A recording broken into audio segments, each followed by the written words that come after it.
औरत कौन है जो इस भिखारी को कंबल पहना रही है? अरे ये तो मीनू है जो हमारे घर में नौकरानी का काम करती थी। इसके पास इतनी महंगी गाड़ी, इतने अच्छे कपड़े। लो बेटा। बहुत बहुत धन्यवाद मेम साहब, मेरे को ना बहुत तेज ठंड लग रही थी। अरे कोई बात नहीं बेटा, अब तुम्हें थोड़ी राहत मिल जाएगी। अच्छा तुमने कुछ खाया है? नहीं, मैंने कुछ नहीं खाया।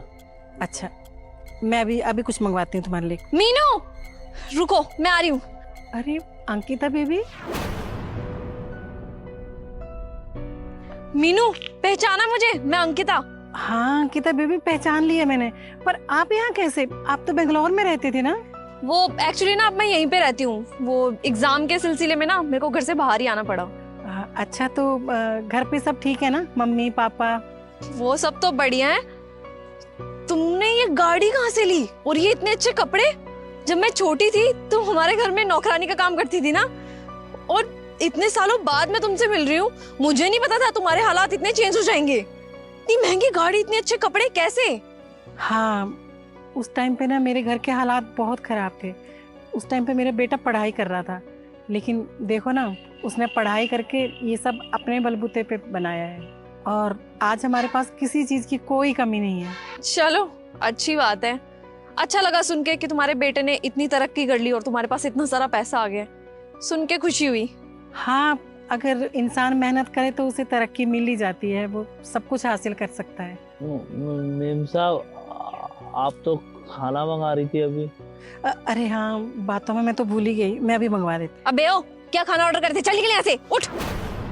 अरे बेटा ये कैसे बोल रहे हो? ऐसे नहीं बोलते इनको, बेचारा भूखा है, ठंड से कांप रहा है देखो। अरे मीनू तुम्हें नहीं पता इन जैसे लोगों का क्या हाल है। मैंने इसको 36 बार मना किया है कि मेरे घर के आगे मत बैठा कर। अगर ये यहीं पड़े पड़े मर गया या कोई गाड़ी वाला दबा गया तो कौन जिम्मेदारी लेगा इसकी? देखो अंकिता बेटा, ये आपके घर के पास बैठता है ना, तो आपको ऐसा व्यवहार नहीं करना चाहिए इनके साथ। उल्टा आपको तो इनके खाने पीने का, कुछ कपड़े उपड़े देने का ख्याल रखना चाहिए बेटा। अगर ये मानसिक रूप से ठीक होते तो ऐसे भीख थोड़ी ना मांगते। ओ हेलो, मेरी बात ना ध्यान से सुन। भूल मत, एक टाइम पे मैं तेरी मालकिन थी। 4 पैसे के आगे जुबान लड़ा रही है मेरे से। एक बार मैंने बोल दिया ना ये यहाँ पे नहीं रहेगा तो नहीं रहेगा। चल निकल यहाँ से। और नहीं मैं जुबान नहीं लड़ा रही, आप ही बड़े हो, लेकिन जो सही है मैं तो बस वही बोल रही हूँ। देख तू ना मेरे से बहस मत कर। अब ये यहाँ पे नहीं बैठेगा तो नहीं बैठेगा। अब बेओ तेरे को सुनाई नहीं दे रहा क्या एक बार में? चल निकल यहाँ से। क्यों? आप तो इसे ऐसे भगा रहे हो जैसे ये घर आपका हो। हाँ तो ये घर मेरा ही है, और वैसे भी इस घर का मालिक तो कभी कभी यहाँ पे आता है, और मैंने ये घर ना किराए में ले रखा है। इसकी देखरेख मैं कर रही हूँ, तो इसका मतलब क्या हुआ? ये घर मेरा हुआ।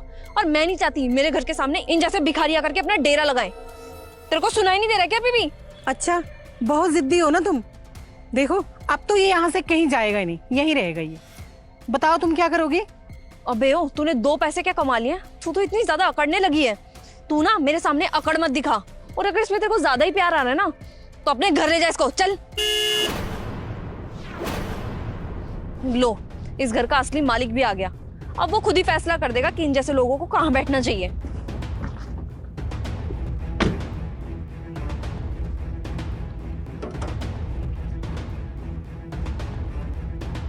क्या हुआ? अच्छा हुआ सर आप आ गए। ये देखिए ना इन जैसे लोगों को, इसको मैंने 36 बार मना किया है कि मेरे घर के आगे मत बैठा कर, लेकिन इसको नहीं, यहीं पे आके बैठना है। कल को क्या भरोसा, कोई गाड़ी वाला आके मार के चला गया या इसको कुछ हो गया तो इसकी जिम्मेदारी कौन लेगा? और इन आंटी को देखिए, इनको मैंने मना किया लेकिन इनके समझ में नहीं आ रहा है। ऊपर से इसको कंबल देके जा रही है, और नहीं तो उसके लिए खाना भी ऑर्डर कर रही है। अगर इन्होंने ये बोला ना तो मैं इसको ना इस घर के अंदर भी लेके जाऊंगा, क्योंकि है ना मेरी माँ है और इस घर की मालकिन। माँ क्या बात हुई आप बताओ।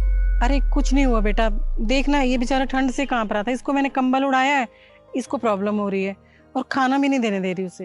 अरे शर्म आनी चाहिए आपको, आपके अंदर थोड़ी बहुत इंसानियत है या नहीं है? ये बेचारा ठंड से मर रहा है और आप इसको यहाँ से भगा रही हो। 4 पैसे क्या आ गए आपके पास? आप इंसान को इंसान ही नहीं समझ रही। अगर ऐसे ही मैं आपको घर से बाहर निकाल दूं तो आप क्या करोगी? Sorry sir. आंटी जी यही आपके बेटे हैं? हाँ ये मेरा ही बेटा है, और तुम्हारे माँ बाप को मैं बहुत अच्छे तरह से जानती हूँ, वो बहुत अच्छे इंसान हैं। लेकिन तुम किसी गरीब के साथ ऐसा व्यवहार करोगी, मैं कभी सोच भी नहीं सकती। जितने अच्छे तुम्हारे माँ बाप है ना, अगर उनके जैसे संस्कार तुम में 1% भी होते ना तो तुम आज ये हरकत नहीं करती। जितने दिन मैं उनके पास रही हूँ वो तो ऐसे थे कि भूखों को खाना खिलाते थे, और तुम तो भूखे के मुंह से निवाला छीन रही हो। देखो बेटा, अगर अच्छे कर्म करोगे ना तभी तुम्हारे साथ कुछ अच्छा होगा। और अगर कभी भी तुमने किसी गरीब का दिल दुखाया ना तो ये सोच लेना कि तुम्हारा कुछ भी अच्छा नहीं होगा। मुझसे गलती हो गई आंटी जी, प्लीज़ मुझे माफ़ कर दीजिए। बेटा, मैं ये कह रही हूँ कि इसकी तबीयत भी ठीक नहीं है और भूखा है, ठंड भी इतनी है, इसे अपने घर ले चलते हैं। माँ, आपकी बात मैंने आज तक टाली है, जैसा आपको ठीक लगे ले चलते इसको घर। हाँ चलो, चलो बेटा।